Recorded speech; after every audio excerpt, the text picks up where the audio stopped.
ആയിട്ടുള്ള കോളേജ് ഇതിൽ ഉറപ്പായിട്ടും ഉണ്ടായിരിക്കുന്നതാണ്. അപ്പോൾ എല്ലാവർക്കും അറിയുന്ന പോലെ തന്നെ ഒന്നാമത് വരുന്നത് CET തിരുവനന്തപുരമാണ്.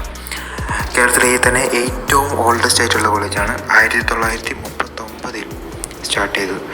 ഇതിൽ ഇവിടെയുള്ള എല്ലാ ബ്രാഞ്ചസും കേരളത്തിലെ മറ്റു കോളേജ് വെച്ച് നോക്കുമ്പോൾ ടോപ്പ് തന്നെയാണ്.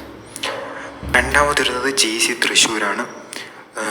ഇത് CET കയ്യിൽ രണ്ടാമത് എന്തായാലും JC തൃശ്ശൂരിനെ തന്നെ പ്ലേസ് ചെയ്യേണ്ടതാണ്.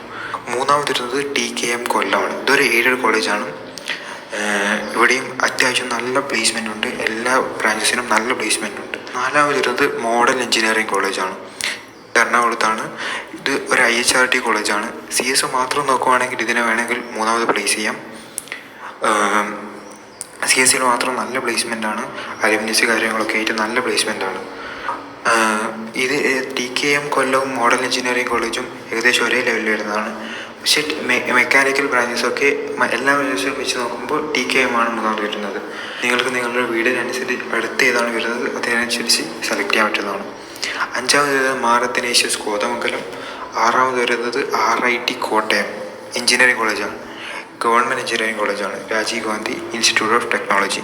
ഏഴാമത് വരുന്നത് NSS പാലക്കാട്. ഇതൊരു എയ്ഡഡ് കോളേജാണ്. എട്ടാമത് വരുന്നത് government engineering college Barton Hill. ഇവിടുത്തെ പാട്ടൺ ഹിൽത്തെ പ്രത്യേകത എന്ന് വെച്ചാൽ ഇവിടെ CS ഇല്ല, ബാക്കിയുള്ള ബ്രാഞ്ചസൊക്കെ ഉണ്ട്. ഒമ്പതാമത് വരുന്നത് ഗവൺമെൻറ് എഞ്ചിനീയറിംഗ് കോളേജ് കണ്ണൂർ. പത്താമത് വരുന്നത് ഗവൺമെൻറ് എഞ്ചിനീയറിംഗ് കോളേജ് പാലക്കാട് ശ്രീകൃഷ്ണപുരത്താണ് ഈ കോളേജ് ഉള്ളത്.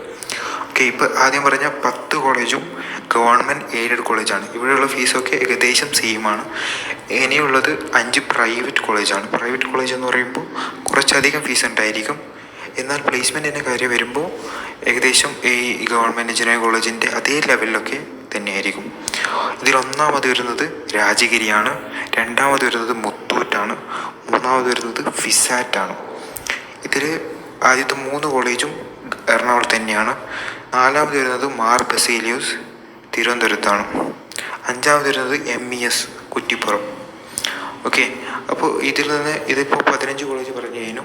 നിങ്ങൾ റാങ്ക് ഏതാണോ, നിങ്ങൾ റാങ്കിനനുസരിച്ചുള്ള കോളേജ് ലാസ്റ്റ് റാങ്കൊക്കെ നോക്കി നിങ്ങൾ ഇതിൽ നിന്ന് തിരഞ്ഞെടുക്കാൻ പറ്റുന്നതാണ്.